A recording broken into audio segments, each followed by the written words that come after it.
The views expressed and the opinions given by the individual host and their guests do not necessarily reflect those of Para X, its affiliates, or its sponsors.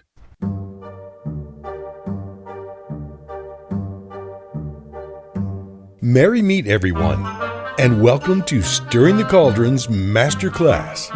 I see the professor is walking up to the podium. So, take a seat, get comfortable. The class is ready to begin.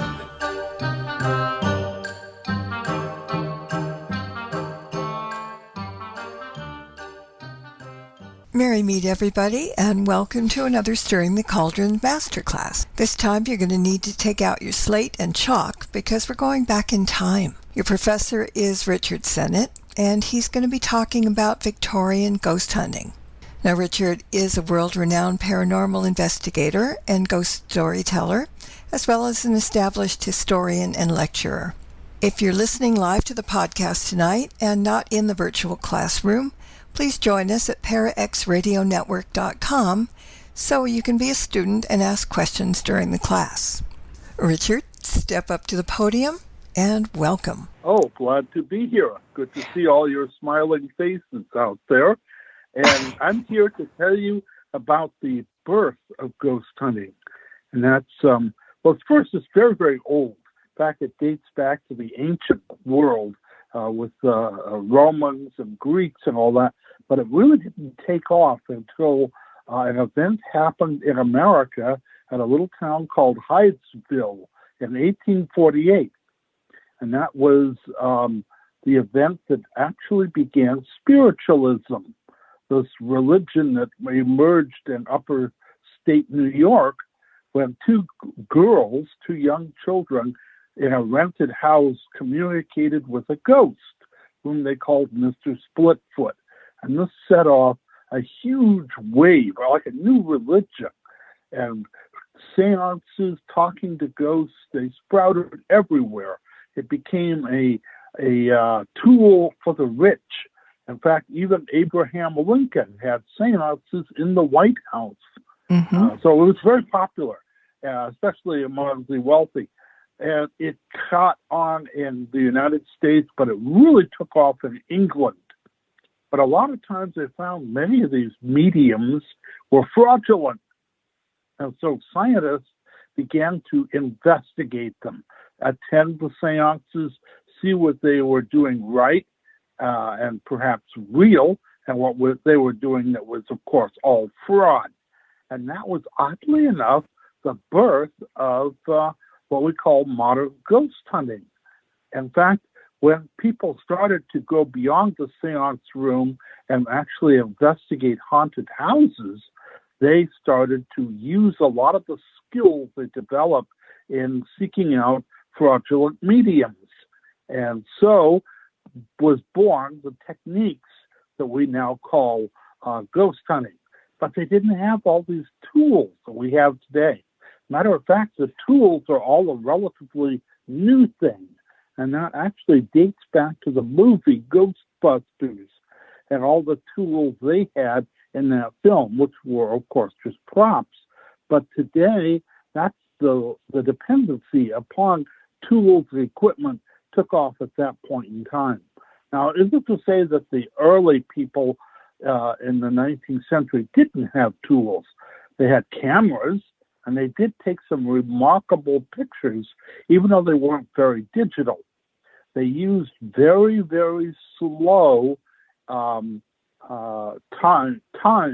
on their cameras. They would bolt down the camera and leave it on like a 30 to 20-minute exposure. And they managed to get all kinds of odd pictures that way. Wow. Matter of fact, spiritualism and spirit photography all kind of began at the same time.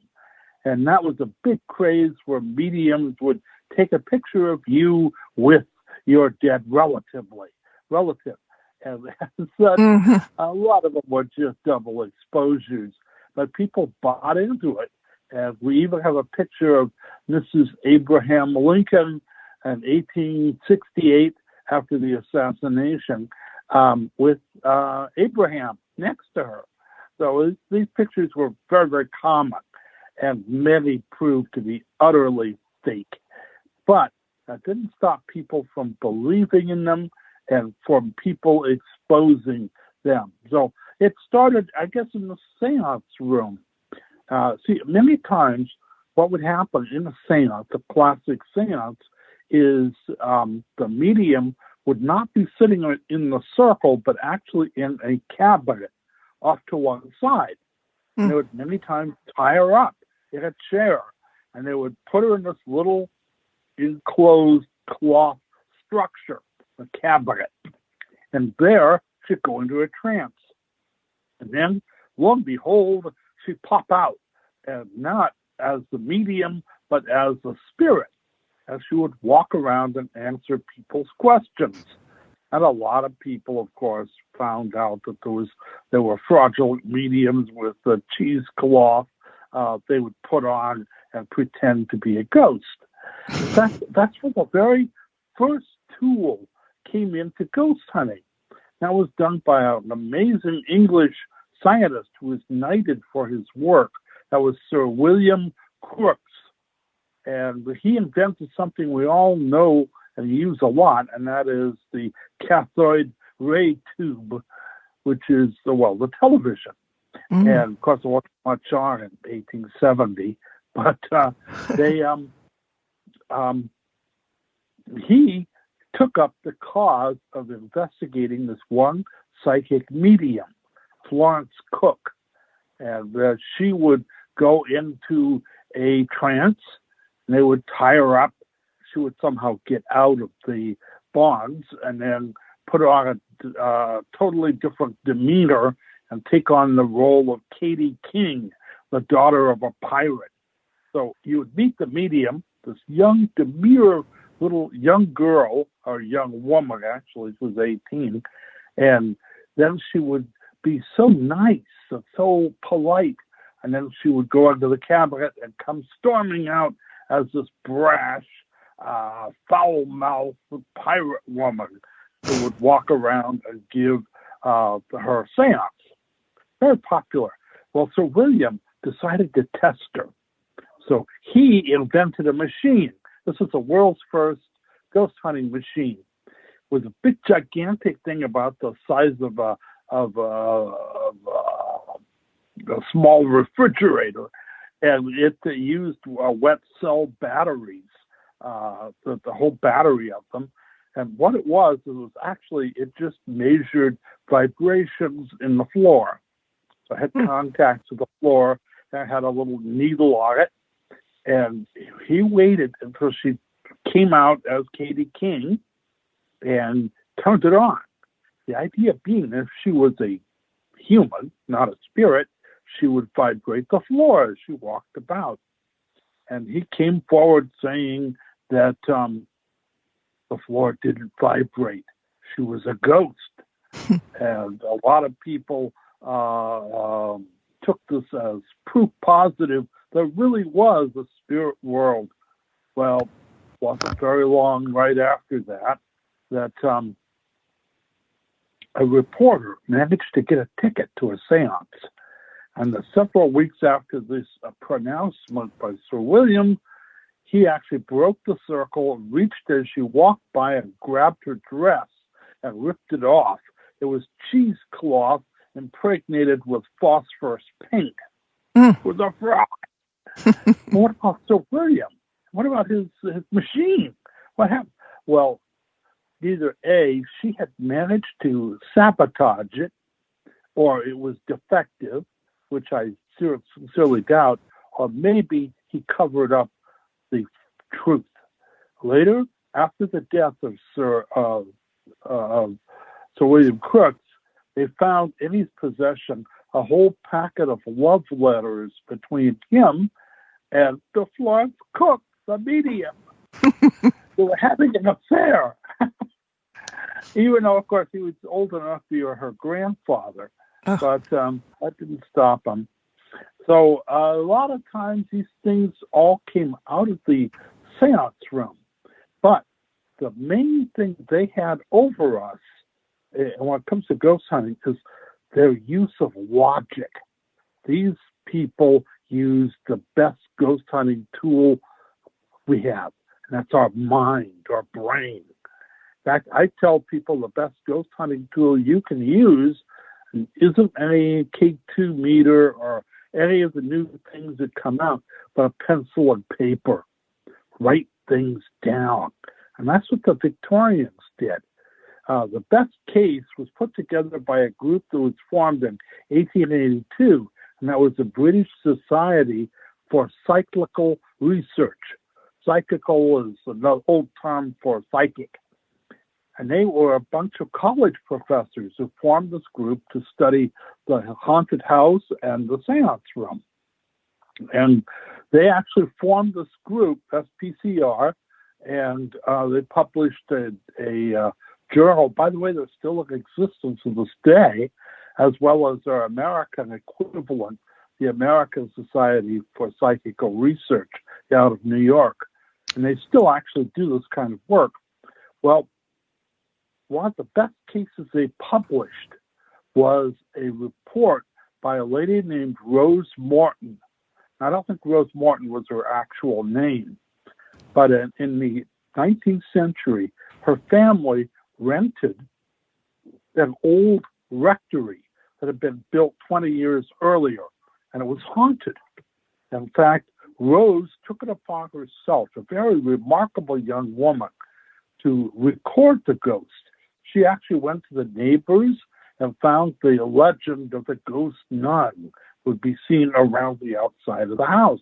And then members of her family started to see it.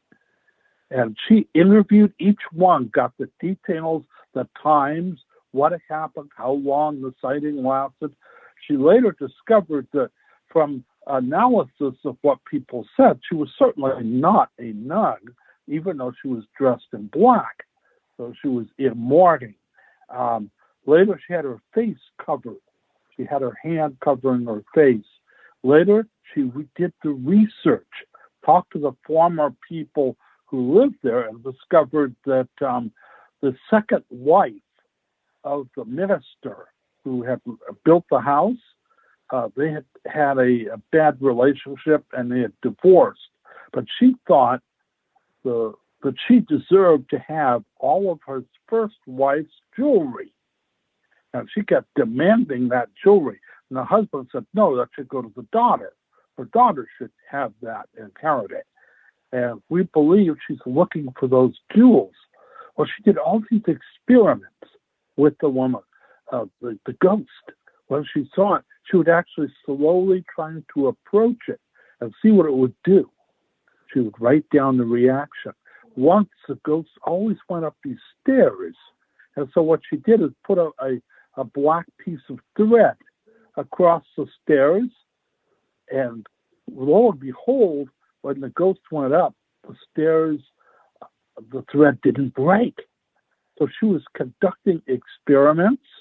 She was actually going through every person and interviewing them who had an experience with the ghost and researching. Now, that's what I tell people to do. And the Victorians were more adept at that. Another thing they did is, of course, because they were so linked to the seance room, many times they would call upon the services of psychic mediums to go with them and see what they could feel and detect. And it was, I think, very successful at what they did. Now, that doesn't mean that they just accepted a blanket, whatever a psychic said. No, they were very skeptical. But they wrote down what they said, they evaluated it, they tested it against the data, and it actually was a very good system. And when they had a good psychic, it was very, very successful. I'm going to jump in with a question that came in the chat room. He said, since they were using note takings, at this time, if instances are important, did they synchronize watches before taking notes and then collaborate with comparing notes with the specific times? Yes, they did. And they were very adept at that. Now, they had very few tools. They did have photography. And later, when motion picture cameras were invented, hand crank ones at that point, they used them. They also used a variety of tools we don't use today. They would use like liquid mercury to pour out into a petri dish and see if that would cause ripples, if there was vibrations in the floor. They would use a lot of anything possible they could to record. Unfortunately, they did not have tape recorders. Those would not emerge until the Second World War. But they did try to make records, but they were not successful in picking up anything with the equipment they had at that time. But their best tool was interviewing people, evaluating them, and doing the research. That's what I dislike about all the TV shows is they usually, to make a very good show, they will go to one spot, stay there for maybe a day or two, even if that, and then put together a little show, and then they leave. The Victorians would spend their time. Rose Morton investigated that house she was in for almost a year. And no TV show is going to go back to the same place and stay there for a year, but she investigated every element of it. Now, Rose was also a unique woman. She was not an average Victorian woman. Later, she actually went to medical school and became a doctor, which in the 19th century in England was very rare indeed. So she was above average person. Now, her father was a doctor as well, and I guess she learned a lot from him. But her case study was, I think, something that every ghost hunter should study to see how she went about investigating this on her own, pretty much, and managed to acquire a great deal of data. She found out who the ghost was, why it was there, seeking the lost jewelry, the different accounts. She measured them one against another. So people who saw them were members of her family or servants they all had experiences with the lady, the phantom nun, as they called her. Got another question. We'll get here for a minute. She wants to know, why do you suppose the famous writer Sir Arthur Conan Doyle was such a believer in the spiritual movement? Oh, he was a big-time believer, and he was the guy who invented Sherlock Holmes, the logical person. Well, he came out of it for a different reason. One, his son was in World War I, and he had lost his life, and that happened to many people. It was a horrible bloodbath, only to be superseded by the even worse bloodbath of World War II. And because of the loss of his son, he actually went to seances. And at the seance, he was convinced that the medium had contacted his dead son. And he took up the cause of the spiritualism and became a great believer in it in many ways. And he took a lot of heat from that. But Sir Arthur Conan Doyle did his own investigations as well. He got, though, the thing that did him in was he got involved in this case where two English girls claimed to be visited by fairies. And their father had given them a camera. And they actually went to the backyard and took pictures of themselves with little fairies. And he claimed they were real.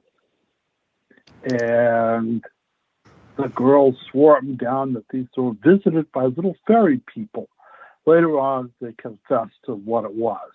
And that was they had gotten and made drawings from a book of fairies, cut them out, and put them up. So they were actual in real space. There were not double exposures or anything. There was a real cardboard image that they had made very skillfully, and they would be standing next to it, and there it would be. So he got involved in that, and they laughed him out of the British Society for Psychical Research. But he wrote an interesting book, which I recommend all ghost hunters to read. It's called The Edge of the Unknown. It was the last book that Sir Arthur wrote, and he thought this was very important.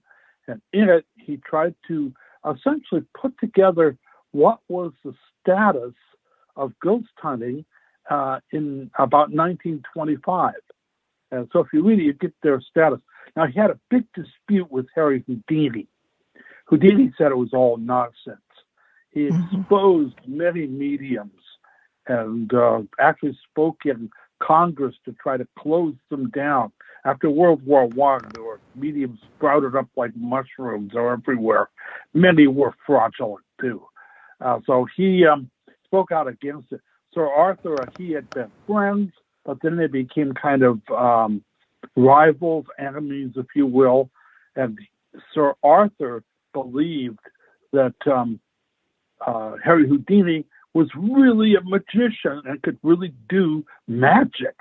And some of his tricks were not performed by just legerdemain, but in fact done by supernatural skills that Harry Houdini had. And a lot of weird things about Harry Houdini. In fact, Sir Arthur mentioned it. In one place, he went to a game. It was like a baseball game. And the game started to rain. And the Empire said, "Oh, we have with us Harry Houdini. Could you make it stop raining?" And to play along with the crowd, Harry Houdini stood up. He got the accolades and clapping. And then he waved his hands and said, "Rain, stop." And rain stopped. It was just a coincidence, of course, but it was enough to make everyone pause, even Harry Houdini. But he never said that he did anything supernatural. He had no gifts above that of a regular person. But Sir Arthur Conan Doyle believed he did, and that further kind of put him out on the left field. But it's kind of an interesting man, and I think he tried to do a lot, and he tried to use his investigative skills, but he was an ultimate believer, and he just wanted to believe so much that he kind of turned off his logic and let Sherlock Holmes sort of go to the wayside, and he accepted this whole belief system of spiritualism.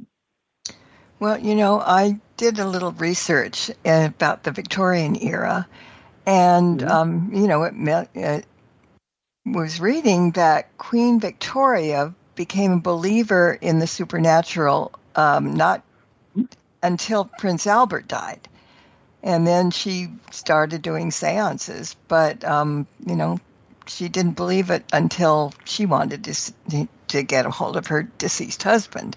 So I guess a lot of people at that time have done that. That was the only way that they thought, they weren't gone forever, whatever. Yeah, it was very comforting, especially after the bloodbath of World War I and the Civil War here in the United States. All these people just lost so many. We have no idea what that must have been like. Because, one battle, like at Antietam, we lost 5,000 people in 1/2 hour. Wow. And the battle lasted for days. So it was an incredible bloodbath. And in World War I, it was almost as bad, well, actually worse. And then, of course, we have World War II. But I think that may have been a motivating factor. Well, it's another interesting reason why spiritualism became such a success. See, at that time, women were not really given a lot of power or authority in the church, any church, any established religion, Methodist, Catholic, whatever. They could not be ministers. They couldn't do anything. But spiritualism, all of the mediums were women. So it was a chance for women to actually shine. And the whole religious focus was developed by spiritualists. For instance, they believed in 7 heavens, which, by the way, the Muslims do as well. There were 7 heavens. The closest one to our own is called Summerland. And when you die, you go to Summerland. Kind of interesting. And when you get to Summerland, guess what? You got to find a job. And you have to get a job, or you live a whole life in Summerland, and then you die again and go to the next level up. You keep going up until you reach some sort of perfection. But they are great. It has a lot of comforting thought, and it's a very open-minded in many ways.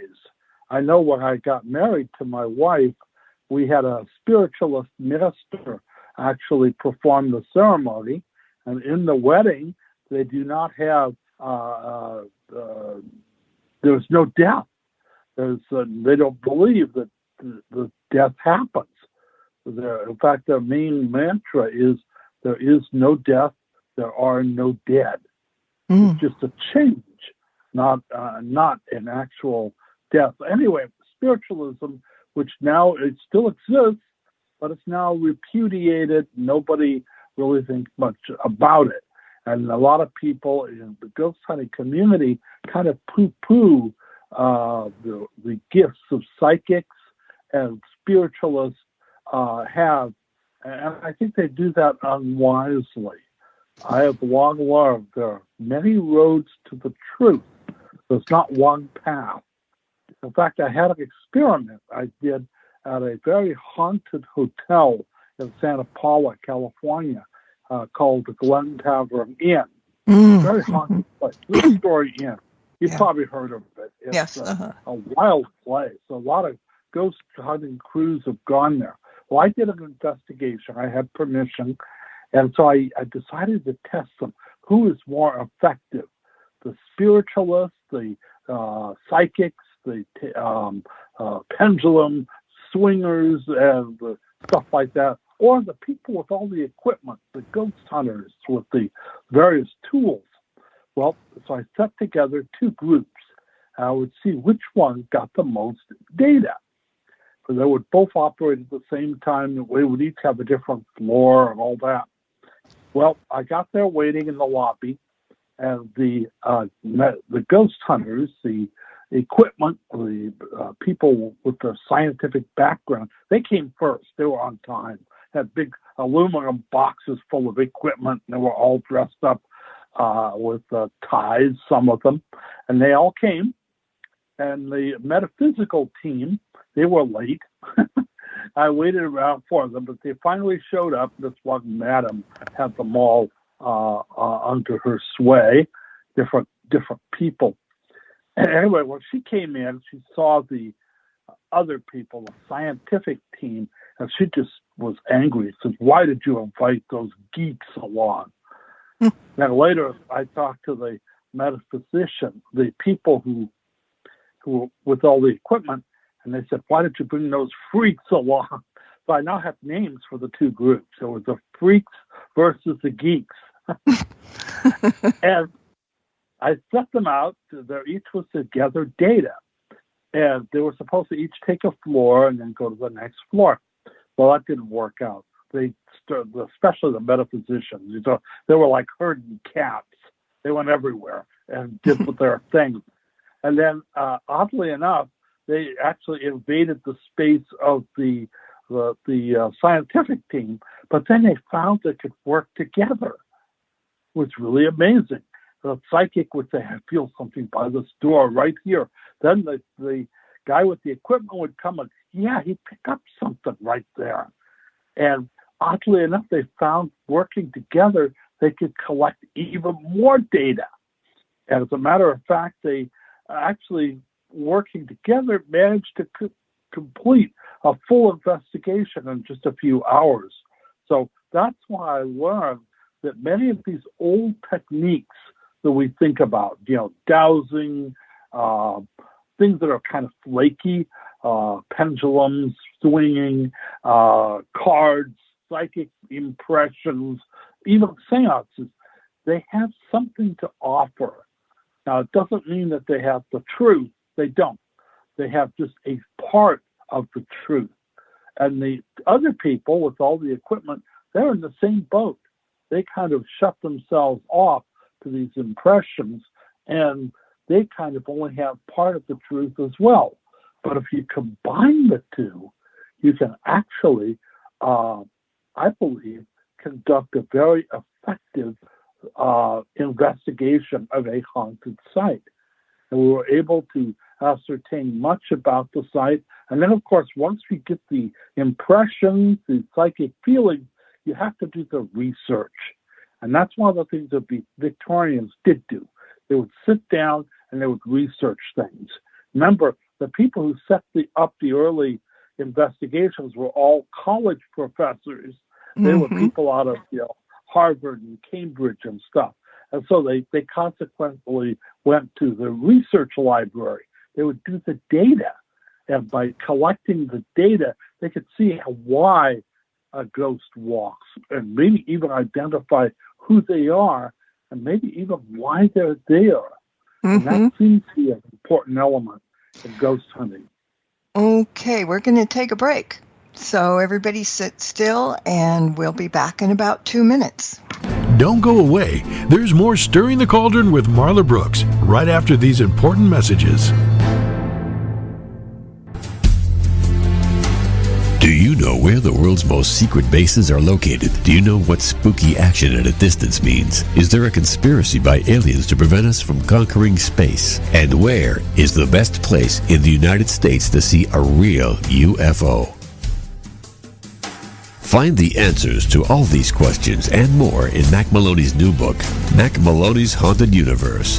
Visit places you never knew existed, the Hampton Tunnels of Tokyo, the UFO Trail in South America, Ong's Hat, and the very mysterious M Triangle. Mac Maloney Haunted Universe contains hundreds of reports on ghosts, haunted planes and ships, weird celebrity deaths, mysterious sounds, and a breakdown of every monster in America, state by state. You've heard him talk about it on the radio. Now get all of Mac's paranormal research in one large volume. Mac Maloney's Haunted Universe, with a foreword by the very famous Juan Juan. On sale now in your local bookstore or on Amazon.com. Hi, this is Marla, and if you're enjoying tonight's masterclass and you want to hear it again, you'll be able to find it at the show's YouTube channel, which is Stirring the Cauldron Para X. And it'll be up there, well, forever. And you'll also find dozens of Stirring the Cauldron podcasts as well. And while you're there, why not subscribe? It's free. And whatever metaphysical area you're interested in, you'll find something to catch your eye, I'm sure. Well, thank you for listening in to tonight's class, and now I'll let you get back to your regular scheduled programming.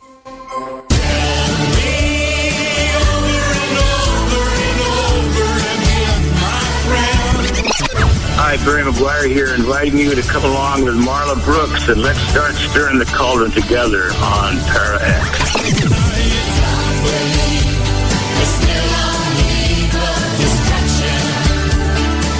Stirring the Cauldron with Marla Brooks, Thursdays at 9 o'clock on Para X. Welcome back to Stirring the Cauldron. Once again, here's your host, Marla Brooks.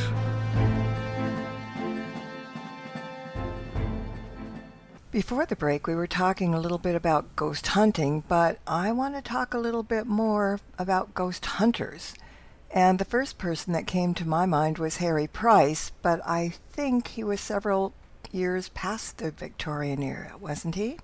Or was it? Yes, very much. Okay. And he was in the 1930s, and he was a kind of creature of the media. And of course, in the 30s, the media meaning radio. And he was the one who brought the ghost hunting to the radio. Yeah, he was a great pitchman.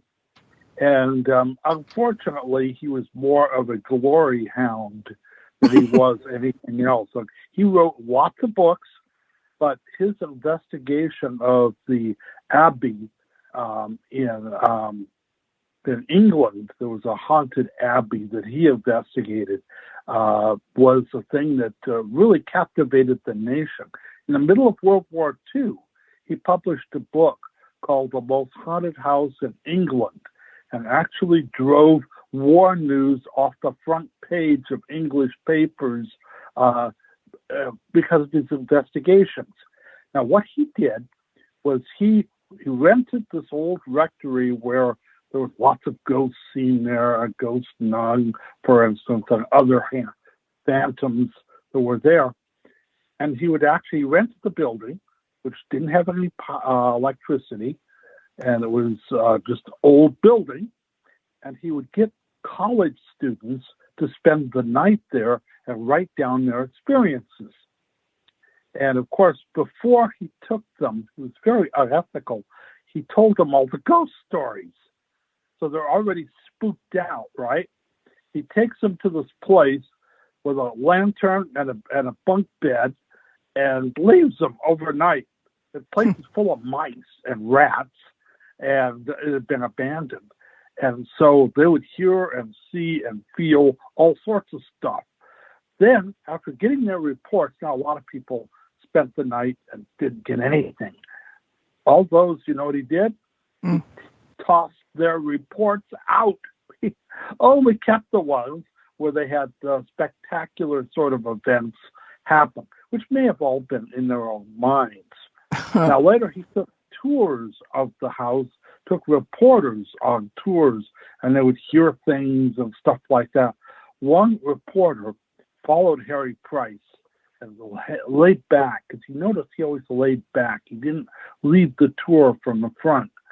And then once, when he about to hear something, he reached back and Harry Price had a rock in his hand and was going to throw it in the dark and cause sounds. So pretty much he actually was sort of a charlatan in a lot of ways.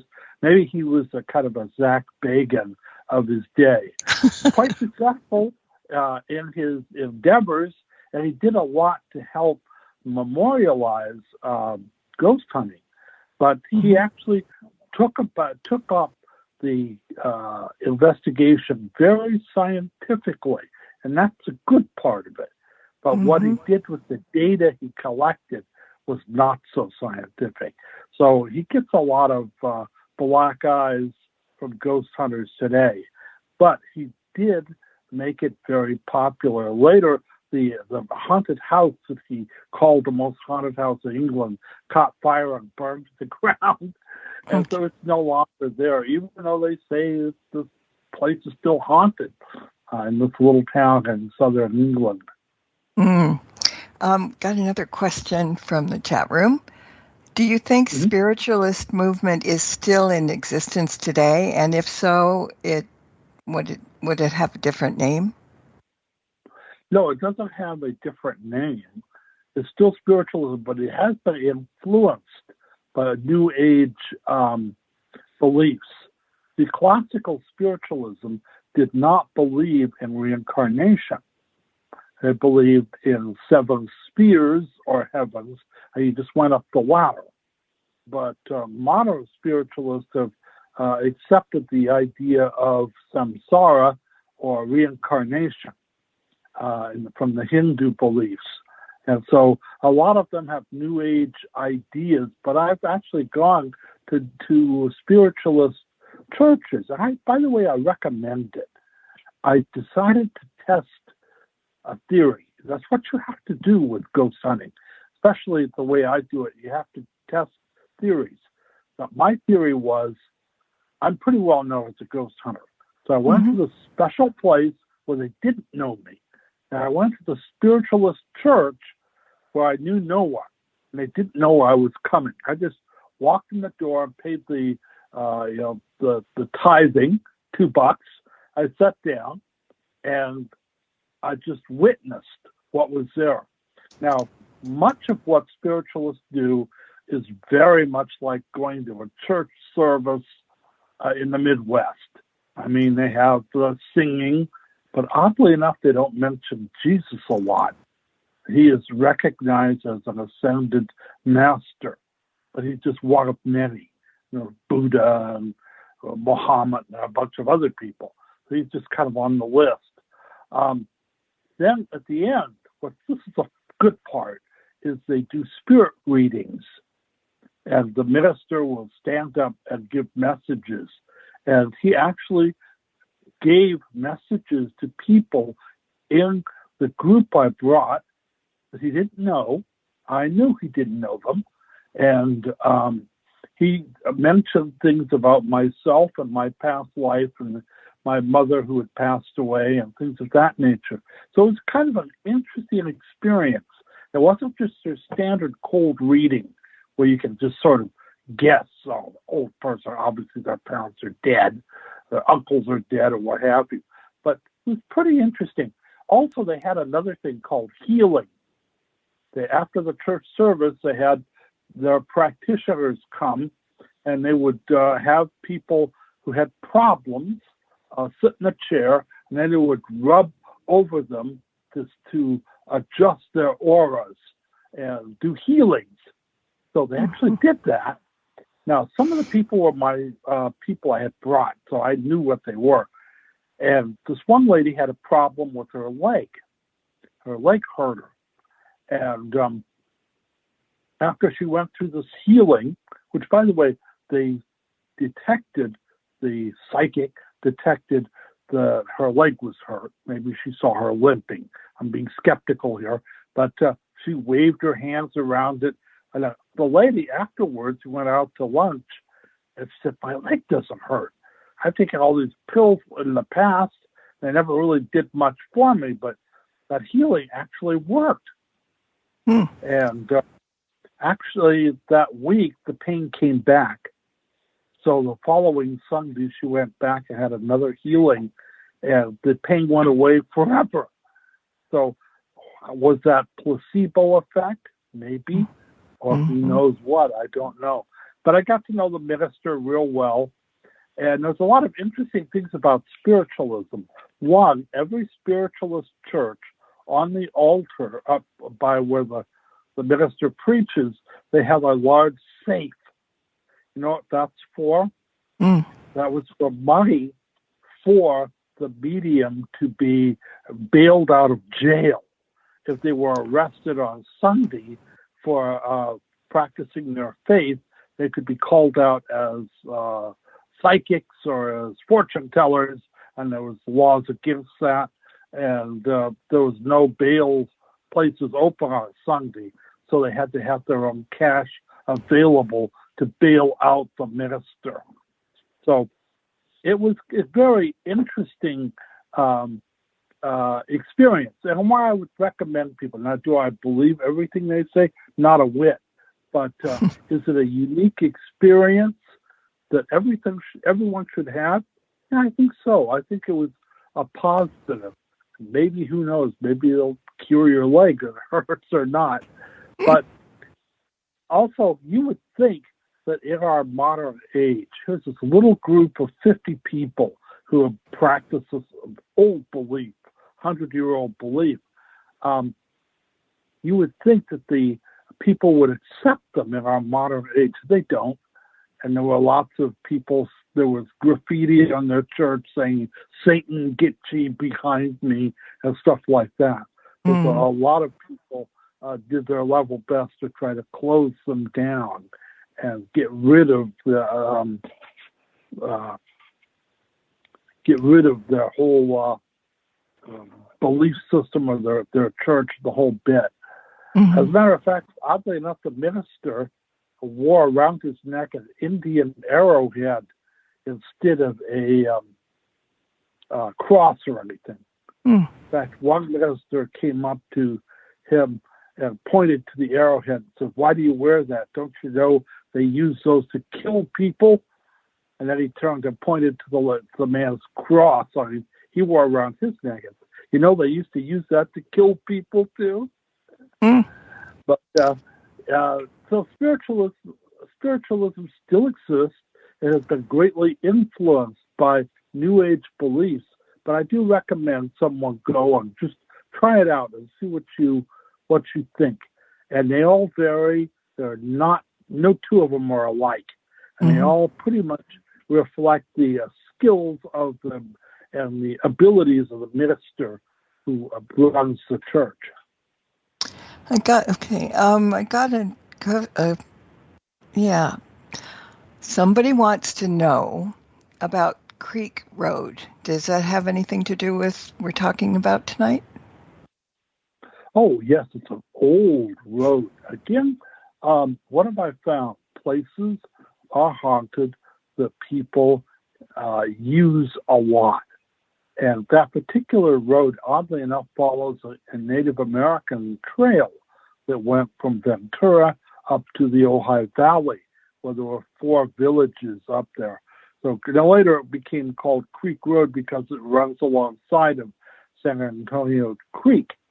And so it's called Creek Road. Very haunted way. Lots of people have seen all kinds of stuff happen there. Now it's twisty and turny and it's 2 lanes, and it's kind of got a bad reputation as well. People have reported accidents, a lot of accidents on that road, people smashing into trees, stuff like that. They've actually found other situations where gangs of drug people have gone there to deposit bodies of their rivals that they've taken out. So it's just kind of a dangerous place too, in a way. But it's dark. There's no street lights. It's creepy, and the actual trees overarch the highway, so it's like a tunnel. It's really weird. Of course, the most common ghost there is called Charman, whom I believe is not a real ghost, but a kind of urban legend, because it just sounds like an urban legend. A man was horribly burned. There's like 12 different stories to account for it, and he's seen and they smell him. But he's not alone.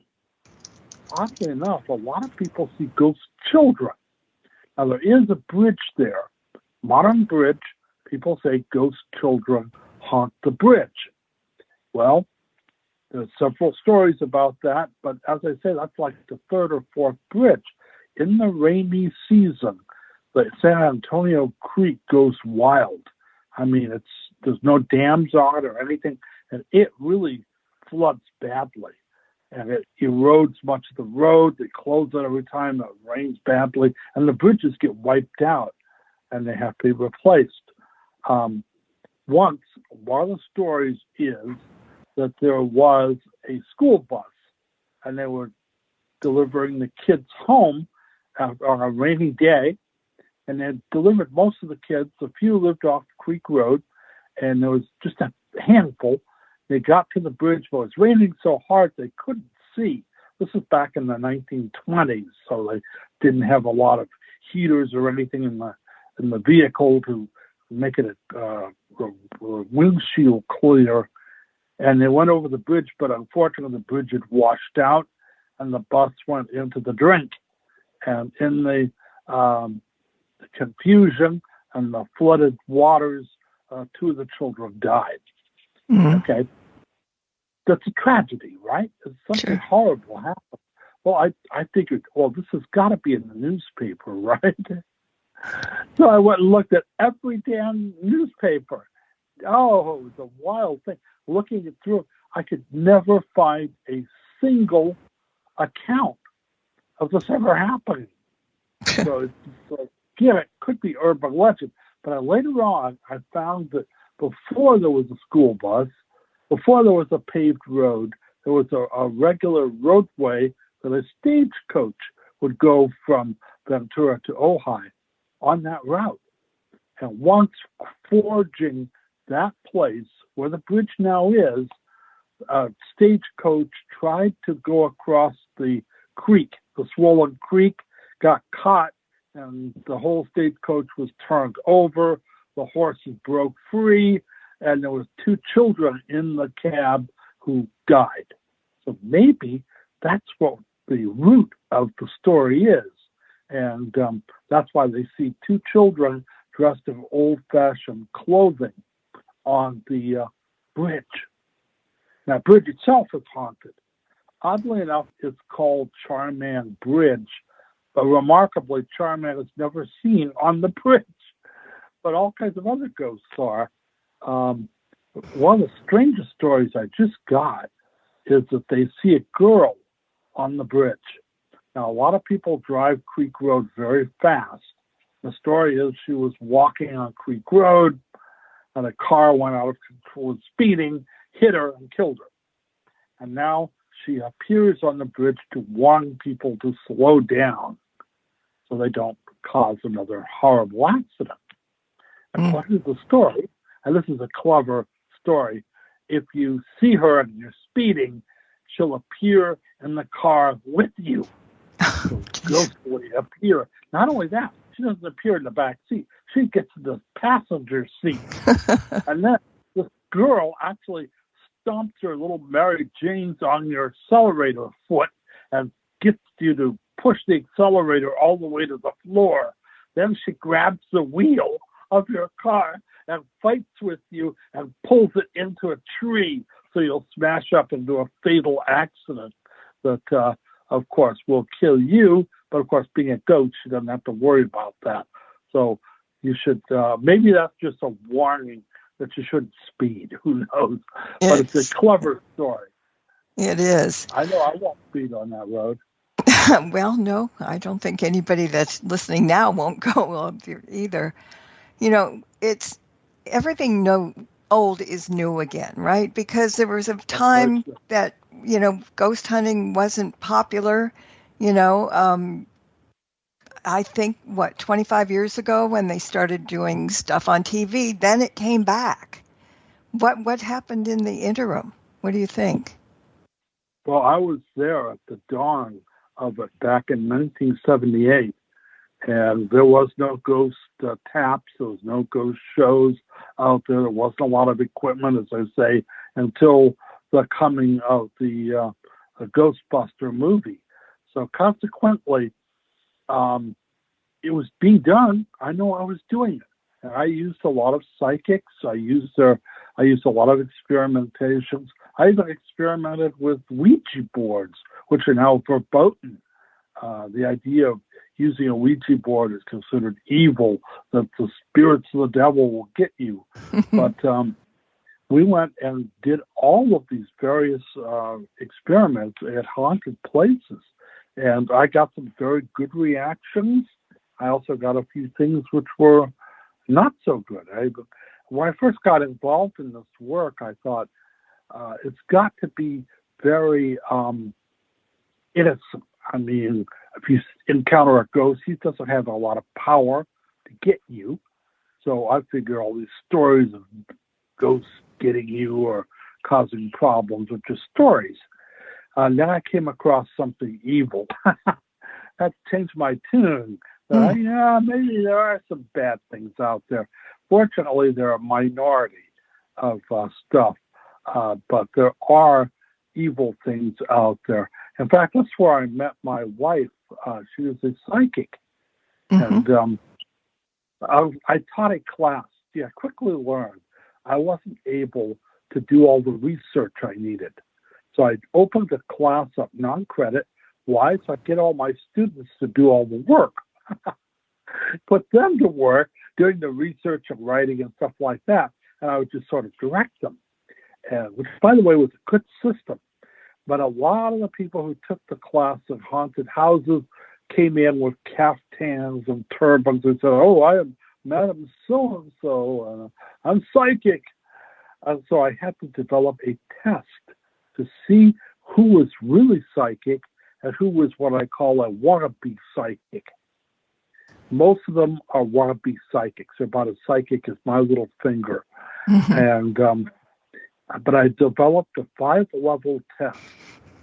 Almost everyone could get the first level. Maybe a quarter of the people could get the second level, but only 10% the third. Almost nobody can reach the 5th level. Well, I was starting my class, and my wife came in. And she said, "Oh, I'm psychic." I went, "Oh, my God, another one." So I said, "Okay, we'll see about that." And wouldn't you know it, I gave her the test. It takes 2 weeks to do. She got all 5 levels. Only 3 people ever got the 5th level.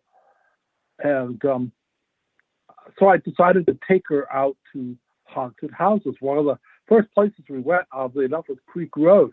And we did a bunch of things on that Charman Bridge. One of the things we did was EVP, where you get tape recorders, then tape. We have digital now. And we actually ask questions and leave pauses. And then in the rewind, you get voices. We actually got a lot of things. I found when my wife, Debbie, was around, I got more activity. So I went to different haunted houses and drug her along. And she was able to pick things up out of nothing. I mean, she had no opportunity to research the site. I didn't tell her where we're going. Mm-hmm. There's no opportunity. I was with her every time, so she couldn't be out researching or getting on her computer or something like that, or getting on her cell phone. No, that couldn't happen. But she would get names. Mm-hmm. I'm getting Alice something or other. And then I'd later talk to the people. Oh, yeah, Alice used to live here. I go, how did she do that? I even asked her, how did she do that? She said, I don't know. It just came to me. So I started to put a lot of dependence on her. And I found that together, working with the equipment, working with research, and getting her psychic impressions, we were able to accomplish great things. And I took her with me to Hollywood. We investigated a number of studios, Universal, Raleigh Studios. We investigated houses where movie stars lived, including the home where, what was his name? I think it's Myers, the M and MGM. It's a beautiful home. It looks like something that might be like a little hotel, not a house at all. It's huge, big Spanish pile. Richard, we got to stop because we're getting out of. Yeah, we got about like 2 minutes, but come back and talk about that. Come back, talking. Really. Yeah. Come back and talk about that. But questions or anything? No, not anymore. So where can people find you? Well, it's best to find me on Facebook. I'm on Richard Sennett Ghost Hunter. Can't go wrong there. And I publicize what I'm doing an event, or if I'm researching. I'm now researching an old theater in the city of Ojai, which is rumored to have a ghost. So I'm doing all sorts of stuff to get me that way, or you can always email me at haint@AOL.com. That's Haint, HAINT, HUNTER, Hunter, Haint Hunter, one word, at AOL.com. I get emails from all over the world, and I offer what expertise I can from my 45 years of ghost hunting. There you go. Well, I want to have you come back, and we'll pick up where we left off. So thank you for being here tonight, and we've got to thank all the people in the chat room and everybody that's listening in, and blessed be, and merry meet again. Good night, everybody.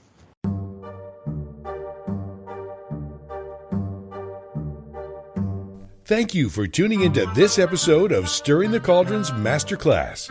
Please join us on the last Thursday of the month at the same time for another great class and more cauldron stirring. Any rebroadcast or other use of this program without explicit permission is strictly prohibited. Copyright 2024. The Holiday Weasel by Kevin MacLeod is licensed through Incompetech.